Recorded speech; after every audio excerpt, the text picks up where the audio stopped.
इसी बीच में बड़ी खबर यह है कि एलएसी पर 3 साल से तनाव बरकरार है और 15 दौर की वार्ता के बाद पूरी तरह से विवाद अभी सुलझा नहीं है। अप्रैल 2020 से पहले वाली स्थिति के लिए भारत अड़िग है। भारत का स्टैंड क्लियर है। एलएसी को लेकर चीन की कथनी और करनी में बड़ा अंतर है।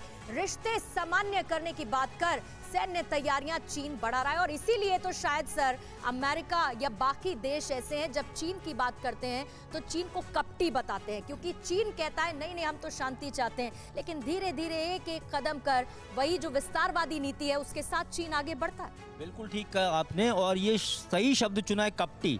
वो है ही धोखेबाज, उनकी फितरत ही धोखेबाजी की है और वो आज से नहीं कर रहा है, पिछले 62 से लेके अभी तक यही चलता आ रहा है। वो कभी इस मामले को सुधरने नहीं देगा। वो धीरे धीरे धीरे जैसे एक कीड़ा चलता है, रेंगता है, उसी तरह से वो चलता चला जाता है और बाद में वो झपट लेता है अपने टारगेट को, उसी तरह से कर रहा है। और जहाँ तक ये अमेरिका के साथ अभी जो ट्रेनिंग हो रही है, अमेरिका का कोई एक्सपीरियंस हाई एल्टीट्यूड वॉरफेयर में दुनिया में कहीं भी नहीं है। उसको ये सबसे अच्छा मौका है अपने सोल्जर्स को इन ऊंचाइयों पर ट्रेन करने का। और भारत की सेना हर मौके पर हर क्षेत्र में लड़ सकती है, क्योंकि हमें सारा एक्सपीरियंस है। हाई एल्टीट्यूड, नेवी, एयर, जमीन, डेजर्ट, जंगल, कहीं भी बोलो माउंटेन, हम कर सकते हैं। तो हमसे वो सीखेगा, लेकिन एक बाइंडिंग होती है वहाँ पे, फोर्स की एक टीम स्पिरिट होती है, जिसको चीन को दिखाना है कि मौका पड़ने पर ये टीम स्पिरिट तेरे को पीट के रखेगी। बिल्कुल, वो बाइंडिंग भी बढ़ेगी रवि, और दूसरी तरफ एक बड़ा संदेश भी इस ड्रिल के जरिए चीन को जाएगा। बिल्कुल, और देखिए सबसे बड़ी बात यह है कि चीन की हरकतें चूंकि रुक नहीं रही हैं,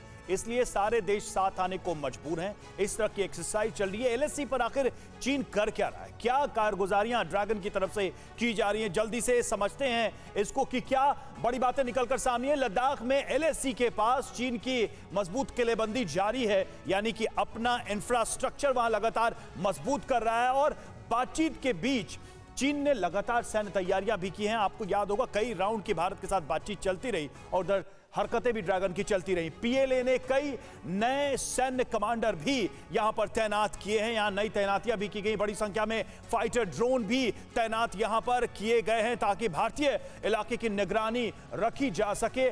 मिलिट्री लॉजिस्टिक्स के लिए बड़े पैमाने पर निर्माण भी यहां किया गया है। यहां इंफ्रास्ट्रक्चर भी तैयार किए गए हैं, खासकर मिलिट्री के लिए। टैंक, तोप, लड़ाकू विमान और हेलीकॉप्टर्स भी यहां पर डिप्लॉय किए गए, यहां पर तैनात किया गया। रोड प्रोजेक्ट समेत कई इंफ्रास्ट्रक्चर पर भी तेजी से काम हो रहा है। ये सब बॉर्डर के इलाके में एलएसी के पास हो रहा है। यही वजह है कि भारत के लिए ये चिंता की बात है। भारत इसको लेकर ऑब्जेक्शन भी जताता रहा है।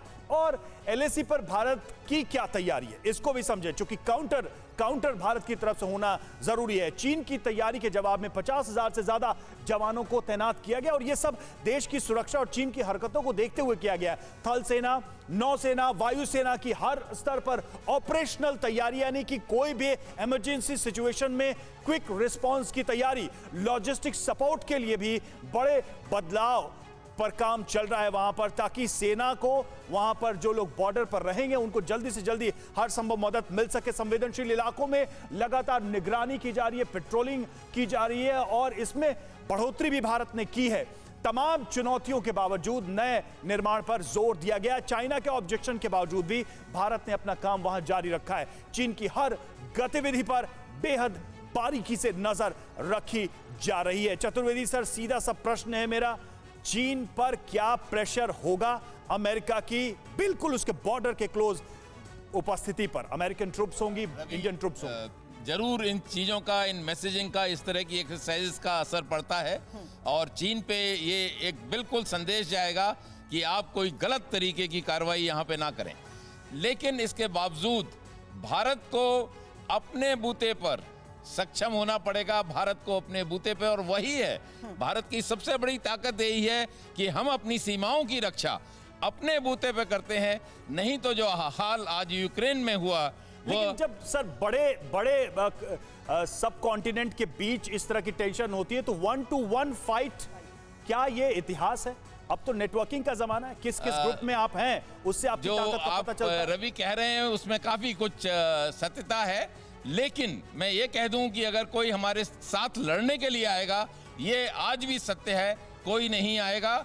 हमको इंटेलिजेंस शेयरिंग हो सकती है, इंटेलिजेंस इंफॉर्मेशन मिल सकती है, सैटेलाइट कम्युनिकेशन का कुछ वो मिल सकता है, लेकिन हमारे साथ खड़े होके कंधे से कंधा मिला के कोई लड़ने लेकिन नहीं इस आएगा। तरीके के वक्त में अमेरिका का सहयोग भारत के साथ कितना बड़ा मायने रखता है चीन को एक कड़ा संदेश देने के लिए? देखिए, संदेश तो इसमें कड़ा है, और जैसे कि चतुर्वेदी सर ने बताया कि भारत को लड़ाई अपनी लड़नी पड़ेगी, चाहे वो चीन के साथ हो या पाकिस्तान के साथ हो। और दुनिया को मालूम है भारत की फौज के बारे में कि वो कितना पीट सकती है इन दोनों देशों को।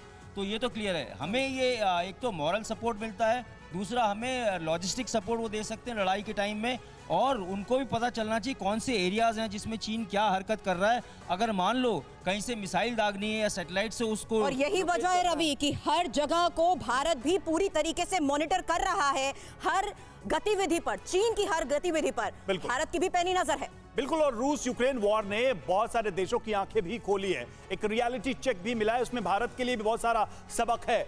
इधर चीन पूरी दुनिया को आंखें दिखाता है, लेकिन अक्सर अपने ही जाल में फंसता जाता है, क्योंकि अक्सर उसके सामरिक और आर्थिक हित में टकराव देखने को मिलता है। इसे बारीकी से समझने की कोशिश करेंगे। देखिए कि ग्राउंड रियलिटी क्या है और उससे जुड़ी इनसाइड स्टोरी क्या है। तो ड्रैगन की ये जो दोहरी नीति और दुविधा है, बाजार और उसके बाजीगरी का, उसके अंतर को भी समझिए। ग्राउंड रियलिटी क्या है? भारत का बहुत बड़ा बाजार है, it's a big market. Inside story क्या है? चीन की मजबूरी है, सामान तो बना रहा है, बेचेगा कहां? बाजार चाहिए उसे, और भारत दुनिया का सबसे बड़ा बाजार। ग्राउंड रियलिटी क्या है? विस्तारवाद की मंशा है उसकी, लेकिन हकीकत देखिए, चीन की फितरत यह है कि वो विस्तारवादी करने, अपनी नीति को आगे बढ़ाने के लिए इस तरह से धोखे से भारत जैसे देशों को परेशान कर रहा है। भारत उभर रहा है, भारत एक बड़ी ताकत बन रहा है। उधर चीन के लिए ये अपने आप में चुनौती है, क्योंकि पड़ोसी मुल्क सबसे बड़ा भारत ही है चीन का, जहां पर बॉर्डर शेयरिंग भी है। और ग्राउंड रियलिटी ये है कि अमेरिका भारत के रिश्ते अच्छे हुए हैं, पहले के मुकाबले ज्यादा मजबूत हुए हैं, और चीन की इससे काफी परेशानी बढ़ी है। ये हकीकत है। चीन की जो तिलमिलाहट है ड्रैगन की, उसके पीछे की वजह यह है, चीन की आक्रामक नीति अभी भी जारी है, और वर्चस्व में भारत इसके ठीक सामने एक चुनौती की तरह है। जो आक्रामक नीति है, भारत अपने एक्शन से चीन को एक रियलिटी चेक हमेशा देता है। पूर्णिमा, बताता है चीन को कि उसकी सरहद, उसकी सीमाएं क्या हैं। बिल्कुल, जिस तरह से चीन किलेबंदी कर रहा है सर, भारत उसकी तैयारी कर रहा है। एक एक डिटेल हमने दिखाई। बीते वक्त में हमने देखा, हमने चीन को रोकने के लिए कई और तरह के कदम भी उठाए, उनकी ऐप्स को ब्लॉक किया, उनके बाजार को रोकने की भारत में कोशिश की। क्या इस तरफ भी भारत को और ज्यादा सख्ती के साथ बढ़ना होगा? जैसे कि हमने पाकिस्तान को संदेश दिया, अपने स्टैंड को एकदम क्लियर रखा, चीन के साथ भी स्टैंड अलग अलग तरह से दोहराना होगा, ये बताना होगा कि नहीं चलेगी तुम्हारी दादागिरी। ये बहुत ज़रूरी है, और ख़ास तौर पे आर्थिक संदेश जाना ज़रूरी है। इसके लिए जैसे PLI स्कीम लॉन्च की गई है, जिससे कि आधारभूत चीज़ें जिनके ऊपर चीन पर निर्भरता थी हमारी, वो निर्भरता कम हो और बाद में ख़त्म हो। दूसरी ओर या हमारे बाज़ार के बारे में, हमारे बाज़ार में पैसा लगाने के बारे में, कंपनियों को टैक्स चोरी करके तरह तरह से बाहर भेजने में, ये सब चीज़ें जो हो रही हैं, उसका भी खामियाजा चीन को बिल्कुल सर। और चीन को इससे पहले भी हमने बड़ा सबक दिया है, उसके मार्केट पर बड़ी चोट पहुंचाकर, और आने वाले समय में जिस तरीके से LAC पर भारत और अमेरिका मजबूती के साथ चीन को सबक सिखाने वाले हैं, ये भी एक बहुत बड़ा चैलेंज है चीन के लिए। परवाह देश की, सोमवार से शुक्रवार रात 10 बजे TV9 भारतवर्ष पर।